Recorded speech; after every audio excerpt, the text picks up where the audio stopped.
Salut! Une bonne pratique quand on écrit un examen comme étudiant, c'est de regarder toutes les questions avant de commencer à répondre. C'est une pratique qu'on propose à nos étudiants.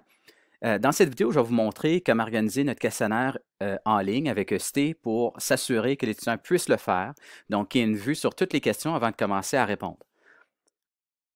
Donc, première étape, c'est de cliquer ici sur le bouton à droite du nom du questionnaire et le modifier. On arrive maintenant dans l'onglet Propriétés. Si on descend un peu, on voit les différentes questions qui sont dans notre questionnaire.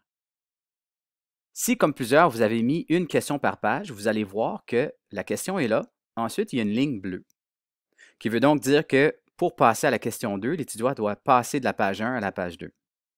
Il est possible de mettre moins de questions par page ou plus de questions par page. Donc, si on veut mettre, par exemple, 10 questions par page, on rentre 10 ici et on applique.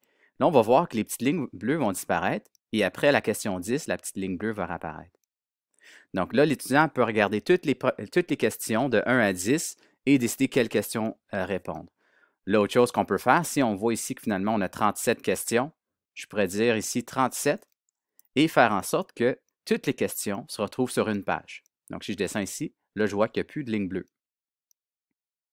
Une autre chose qu'on peut faire, c'est si on veut organiser le questionnaire avec, par exemple, une question par page, que des fois c'est préférable de le faire, donc d'avoir vraiment l'étudiant concentré sur une question.